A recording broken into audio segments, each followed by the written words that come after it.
어, 저는 다른 분 소개해 주실 분이 없어서 예, 감사합니다.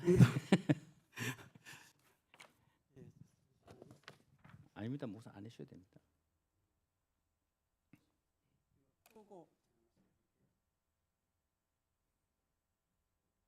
이름표 바꾸러 오셨죠?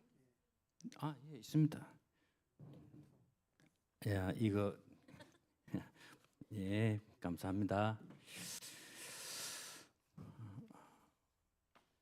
자, 이정민. 다음 강의는 이정민 교수님이신데요. 지금 구미에서 목회를 하고 계시고 저희 학교에는 올해 첫 부임에 오셨습니다.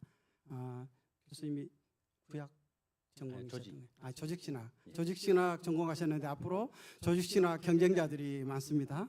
예.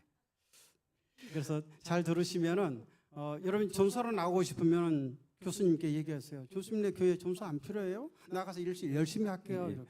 전도사님 사역이 필요하신 분은 언제든지 이야기하십시오. 뭐 대구에 있는 교회 어느 교회든지 추천할 의향이 있습니다. 그거 보세요. 옆구리를 찔러야 된다니까요. 저는 대구에서 반야월 교회 사역도 하고 저 성서에 있는 성명교에서도 사역을 하고 저기 두류공원 옆에 있는 성문교에서 담임 6년을 하고 지금은 구미에서 구미 참사랑교회 담임을 계속하고 있습니다. 그러던 중에 학교에 지원을 하게 됐고 이렇게 같이 이렇게 공부를 할 수 있게 됐습니다. 만나서 반갑고요. 오늘 같이 마지막 시간입니다. 가능하다면은 좀 짧은 시간 안에 진행을 해보려고 합니다. 제가 부탁받기로 욥기 주해와 설교에 대해서 바이블 아카데미를 해야 한다는 소식을 듣고 설교 2편을 좀 준비해 주시면 좋겠다 해서 정말 설교만 딱 2편 준비를 해줬습니다. 그런데 오늘 이렇게 강의를 전체적으로 주해하시는 우리 교수님들 이렇게 많이 공부가 됐고 또 새로운 관점으로 욥기를 또 많이 공부하게 됐습니다.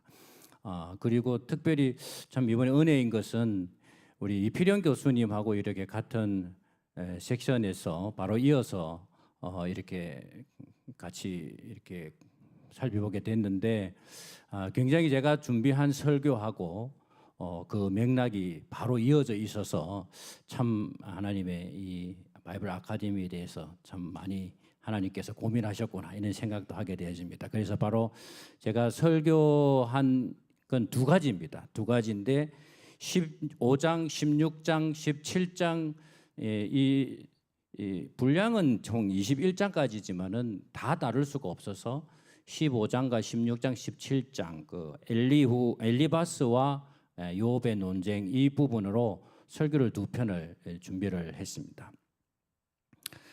먼저 좀 말씀드리고 싶은 것은 우리가 욥의 고난에 대해서 이런저런 뭐 이야기들을 많이 하고 있지만은 사실 뭐 욥이 딴 이야기가 아니라 나 자신의 이야기다라고 생각을 하면서 이 욥기를 본다는 것은 아마 쉽게 뭐 이런저런 말을 잘 하지 못하지 않을까 싶습니다. 아니 나의 이야기가 아니라도 나의 동력자 아니면 또는 우리 가족적 누구라도 신앙생활을 열심히 하고 있는 어느 사역자 이야기라고 생각을 해 본다면은 얼마나 고통스러울까, 얼마나 가슴 아픈 이야기일까. 우리가 이 심정을 이해해 주지 못한다는 것은 참으로 부끄러운 자가 아닌가 할 정도로 욥이 당하는 이 고난에 대한 좀 깊이 있는 이해가 좀 필요하겠다 이런 생각을 하게 되어지는데요. 실제로 여러분 우리가 여기 신학교에 와 있고 신학을 공부를 하고 있는데 덜커덕 내 몸에 이상 진단을 받게 된다든지 또는 사역의 현장에서 그렇게 열심을 다하고 최선을 다했는데도 알지 못하는 많은 반대들에 부딪혀서 그저 주저앉고 싶고 다 때려치고 싶고 차라리 죽어버렸으면 좋겠다. 그런 마음도 들 수 있지 않겠습니까? 그런 마음으로 욥을 본다면은 참 우리가 이 욥에 대한 고난을 좀 더 깊이 있게 이해하지 않을까 하는 마음을 가지고 이 욥과 엘리바스와 그의 친구들의 논쟁에서 좀 그런 관점으로 욥의 심정을 이해하면서 봤으면 좋겠다 이런 생각을 하면서 첫 번째 설교는 바로 이것입니다. 제목은 인과응보의 세상 속의 그리스도인에 대한 이야기를 하려고 합니다. 가장 중요한 것은 우리는 간단하게 말하면은 인과응보의 세상에 살고 있다는 겁니다. 원인이 있으면 당연히 그 원인에 대한 결과가 있는 세상에 살고 있습니다. 원인이 없이 일어나는 일은 없기 때문에 만약에 이 인과응보의 세상을 부정해버리면 세상에 온통 무질서의 연속일 겁니다. 그 죄에 대한 그에 대한 뭐 처벌이라든지 질서가 무너진다든지 하는 그런 세상 속에 살 수밖에 없는 것이고 성경도 우리에게 죄의 값은 분명히 사망이다 라고 분명히 이야기하고 있지 않습니까? 그 원인에 대한 결과가 있기 때문에 그 속에 우리는 살아가고 있다는 것을 우리가 먼저 이해를 해야 한다 하는 그것이 첫 번째 시작에 친구들과 욥의 논쟁에서 좀 생각하면서 설교에 들어가려고 하는 겁니다. 그런데 욥은 말합니다. 인과응보의 세상에 살고 있지만 나는 이 무죄한 속에서의 고난을 받고 있다. 이 이야기를 하니 인과응보의 세상 속에서 무죄에 대한 고난을 이야기하니 받아들일 수가 없는 그런 상황이 펼쳐진 것이거든요. 근데 또 살다 보면은 신앙생활을 하다 보면은 교회 생활을 하다 보면은 뜬금없는 고난, 이유 없는 어려움에 처한 경우가 너무 많거든요. 그런 고민을 하면서 오늘 이 설교를 시작을 하는데 제일 처음에 우리가 받아들일 것은 우리가 어디에 살고 있느냐, 인과응보의 세상에 살고 있다 하는 것을 좀 이해를 해야 된다는 겁니다. 오늘 우리 이필영 교수님께서 먼저 하실 때에 욥의 친구들의 논쟁과 욥의 이야기 중에 틀린 말이 하나도 없다. 진리와 진리에 대한 이야기다. 이렇게 이야기를 하셨는데 그건 인정합니다. 욥의 친구들의 말이 하나도 틀린 것이 없다는 겁니다. 당연히 이 세상이 그렇게 굴러가고 있다는 이야기를 하고 있고 신앙에도 분명히 하나님이 죄에 대한 고난을 이야기하고 있다는 것을 그들이 이야기하고 있다는 것을 부정할 수 없다는 겁니다. 그리고 또 하나 우리가 기억해야 할 것은 그럼에도 불구하고 그 속에서 죄 없는 이 욥이 당하는 이 고난이 존재하더라 하는 겁니다. 욥은 그 당하고 있는 고난에 대해서 고난이 나의 죄로 인한 것이 아니라는 것을 계속 이야기를 하고 있다라는 겁니다. 그럼 욥기는 전체가 무엇을 이야기하느냐?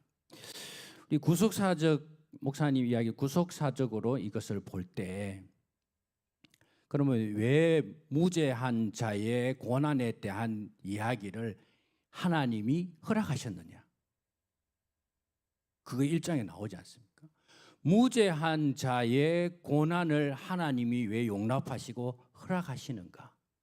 그 이야기의 마지막 결론으로 가면 무죄한 자의 고난을 당하여 죄로 말미암아 죽을 수밖에 없는 인생들을 구원하시기를 원하시는 예수 그리스도의 무죄한 자의 고난으로 제사함을 받게 되어지는 이 이야기를 하고 싶어 하는 것이 사실 욥기를 통해서 우리가 반드시 기억해야 할 가장 중요한 성경의 진리가 아니냐 하는 거죠.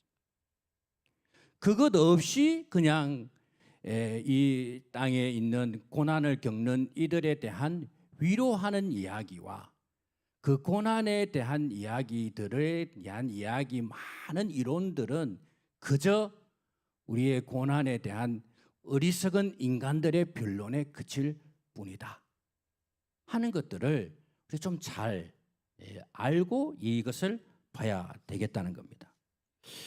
그래서 우리는 오늘 첫 번째 설교의 두 번째 보면은 고난에 대한 신앙적 접근이 필요하다 하는 것을 좀 이야기 드리고 싶습니다. 왜 그러면은 이 욥의 친구들이 무제한 고난에 대한 욥의 주장을 받아들일 수 없었느냐?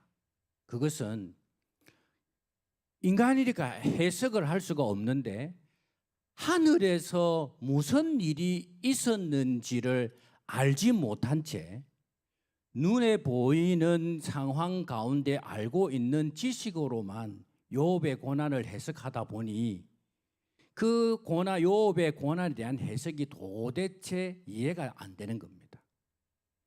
그러나 욥의 고난은 어디에서 시작되었냐? 하나님이 그에게 고난을 용납하심으로부터 시작됐다는 것이 사실 이유 아니겠습니까? 그리고 그 욥을 시험하여서 결국은 그 하나님께 도전하려고 했던 마귀의 계략이 거기에 있었다는 것을 모른 채 그 욥의 고난에 대한 인과응보적인 세상 속에서 욥의 고난을 정죄하다 보니 욥은 더욱 괴롭고 이 욥의 친구들은 진리를 말하는 것 같았지만은 더욱 더 욥을 괴로움과 고통 속에 빠뜨리는 이유가 됐다는 겁니다. 그래서 우리가 이 욥의 고난을 신앙적으로 접근해서 볼 필요가 있다는 것. 이것을 두 번째로 이야기를 하고 우리는 세 번째로 사랑이 필요한 세상에 살고 있다는 것을 좀 말씀드리고 싶습니다. 정말 우리가 무죄한 자의 고난이 만약에 없다면 하나님의 용납하시고 허용하심이 없었다면 예수 그리스도의 고난에 대해서도 이해할 수 없고 또 핍박자였던 바울의 고난도 해석할 방법이 없습니다. 그는 하나님 앞에 자신의 육체의 가시를 바울은 제거해 달라고 기도했지만 하나님은 그것을 들어주시지 아니했고 열심을 다하고 죽기까지 다하는 그 바울에게 하나님은 그를 그대로 침묵하시고 그대로 두셨단 말씀이죠. 그와 마찬가지로 예수님의 무죄한 가운데에서의 이 고난 또한 간구함에도 하나님은 응답하지 아니하시고 침묵하셨다는 말씀이죠. 그 욥의 고난을 이해하지 못하면은 성경에 나오는 이 모든 고난을 진짜 이해한다고 어느 누구도 말할 수 없다는 겁니다. 그래서 욥기의 고난은 우리의 인생에 당하는 그냥 울음에 끝나는 것이 아니라 정말 우리가 신앙적으로 접근해야 되고 예수 그리스도의 그 고난에 대해서 깨닫게 하는 가장 중요한 말씀이 바로 욥기다. 이렇게 설교를 하고 우리가 적용을 해야 될 것 같습니다. 오늘 이 말씀을 드리면서 두 번째 설교에 하나님 왜 이러십니까? 라는 욥에 대한 심정에 대한 내용을 설교를 준비를 했는데요. 욥이 말하는 여러 가지 이야기들을 가만히 들어보면 욥에게 무슨 일이 일어나도 모르겠다. 내일 당장 욥이 빌딩에 올라가서 떨어져서 죽을지도 모르겠다. 왜? 그 주변에 편들어주는 사람이 아무도 없거든. 주를 위하여 열심히 살았고 열심히 신앙생활했고 정말 혼자서 그 혹시나 모르는 중에 부지 중에 지은 죄가 있을까 봐 정말 하나님 앞에서 모든 것들을 회개하면서 살려고 했던 그의 삶은 이해되지 못하고 그의 친구들로부터 공격을 당하고 그리고 그의 아내로부터 떠나 다 버리고 자식들은 다 죽어버리고 모든 것을 다 잃고 그런 상황에 위로는 그냥 계속 공격을 받으니 여러분 우리가 사역을 하고 있는데 아니면 신앙생활을 하고 있는데 내가 그 지경에 빠졌다면은 교회를 뛰쳐나가 버리거나 아니면 신앙을 버리거나 아니면 나 이제 살기 싫어. 차라리 죽어버렸으면 좋겠다. 아니 차라리 태어나지 않았으면 좋겠다. 아니 내가 왜 그 어머니 밑에서 젖을 빨면서 내가 살려고 몸부림을 쳤는가. 이런 어떤 인생에 대한 깊은 고뇌 속에서 이제 나에게는 희망이 없구나 라고 그저 그냥 어디론가 떠나버리든지 아니면 죽어버리든지 아니면 다 포기해버리든지 사역도 다 때려치워버리든지 그럴 거 아니겠어요? 누구 하나 이해 안 해주는데 하나님도 말씀 안 해주는데 그래서 이 욥의 이 마음이 너무 괴로운 그의 상황들을 여기 잘 그의 욥기서 읽어보면은 잘 알 수가 있는데 욥이 그의 친구들이 찾아와서 자신에게 그렇게 말할 때 뭐라고 말하냐면은 그의 친구들 향하여서 너희들은 재난을 주는 위로자들이다 이렇게 이야기를 합니다. 그게 첫 번째 대지인데 두 번째 설교 첫 번째 대지인데 위로를 한답시고 찾아와서 오히려 더 나를 괴롭히고 죽을 사람으로 매도하고 범죄인 취급하고 그렇게 이야기하니 너는 위로를 주는 자들이 아니고 나에게 재난을 주는 사람들이구나.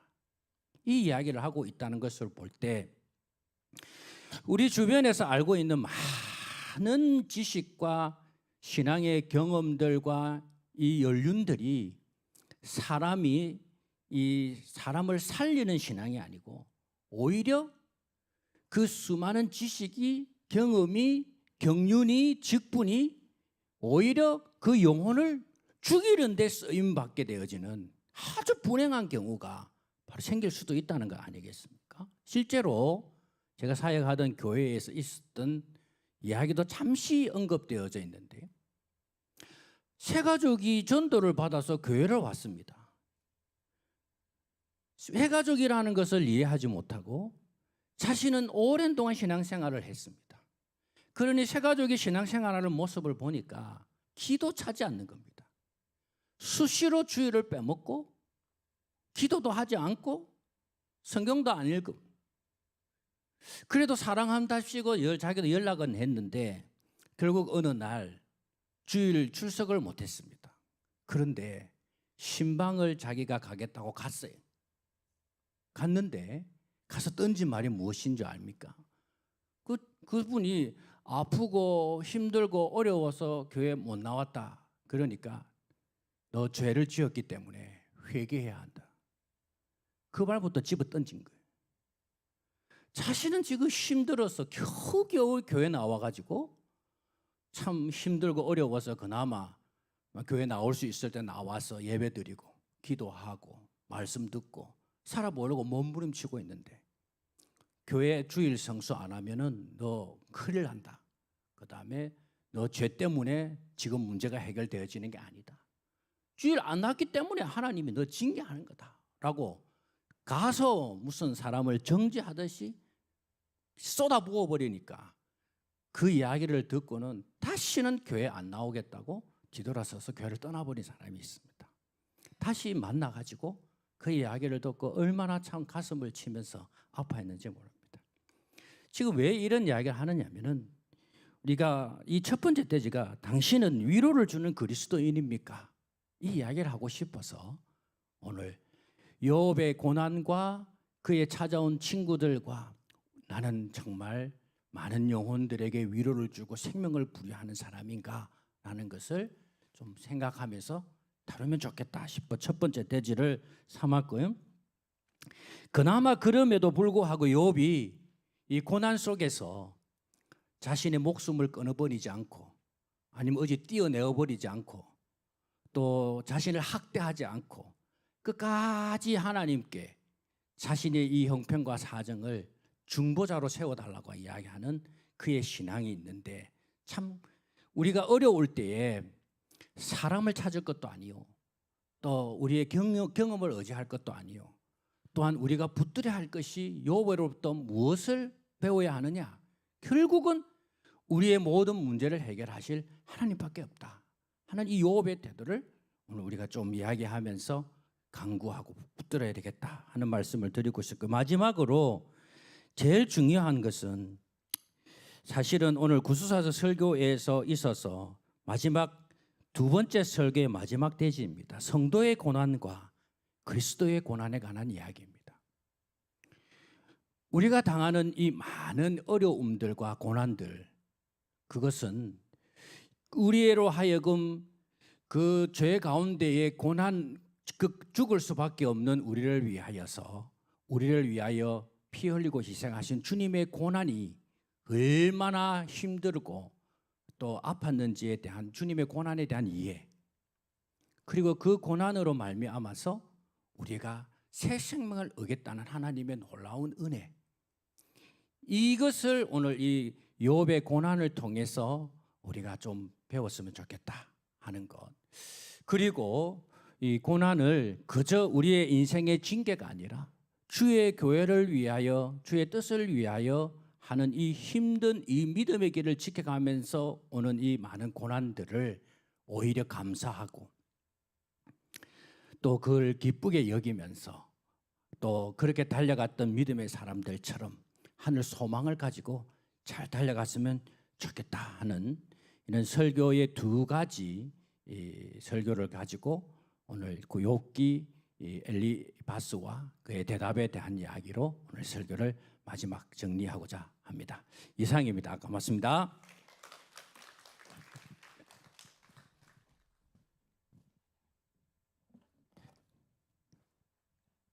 예, 마지막이라 빨리 끝내주시네요. 네. 혹시 질문이 있으면 질문하십시오.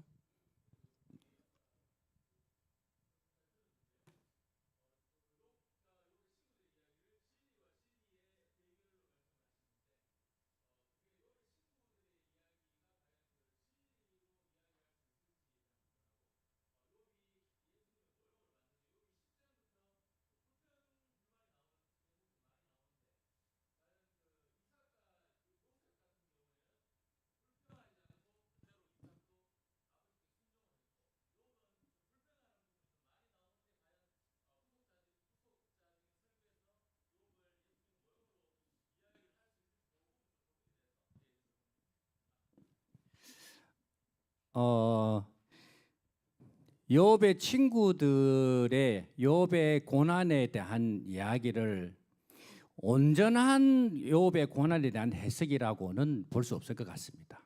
하지만 그들이 이야기하고 있는 이 고난에 대한 그들의 주장들을 틀렸다라고도 이야기를 할 수가 없거든요. 왜냐하면 성경도 죄에 대한 사망에 대한과 또 그 죄에 대한 심판에 대한 이야기를 하고 있기 때문에, 그래서 그 욥의 친구들의 그 욥의 고난에 대한 온전한 해석적인 어떤 설명은 부족하지만, 완전하지 않지만, 그러나 그들이 거짓말을 하거나 아니면 이 상황에 완전 어긋난 거짓 진리를 말하고 있는 것은 아니다 하는 정도로만 이해를 하시면 좀 좋을 것 같고요. 앞에서도 우리가 그다음 두 번째 질문은 우리가 이 욥의 고난에 대한 자신의 하소연이나 또는 우리의 그 심정에 대한 토로 또는 하나님을 향한 울부짖음이나 또는 이 상황에 대한 괴로움의 호소를 이 어떤 원망과 불평이라는 것보다는 진솔한 자기의 심정에 대한 하나님에 대한 고백과 아픔에 대한 호소, 이걸로 우리가 좀 생각하시면 좋겠다. 성도들이 괴로움 가운데 빠졌을 때 그 괴로움과 고난을 잘 첫 번째 이해하지 못한 가운데 찾아오는 오해나 답답함이 있을 때, 하나님 이 답답함이 어디서 왔습니까? 라고 묻고 울고 외치는 것을 정죄를 해버린다면은 누가 이 신앙 하나님 앞에서 우리가 신앙을 계속 이어갈 수 있겠느냐 하는 겁니다. 그래서 그런 관점에서 우리가 교회에 와서 어려움을 당할 때, 우리가 힘들고 울 때, 참 그들에게 다가갈 때 먼저 그들을 이해하는 손길로 다가가야 하지. 너 믿음이 없어서 너 그 고난을 그렇게 괴로워하고 원망하는 거야 라고 정지해버리면은 더 이상 회복될 소망이 없는 겁니다. 그래서 좀 그런 아픔을 공감하고 또 그 괴로움을 호소하는 그 마음을 우리가 좀 알아주자 하는 의미로 좀 해석을 하면 안 좋겠나 그런 생각을 해봅니다. 답이 됐는지 모르겠습니다. 예, 이제 질문 없으시죠?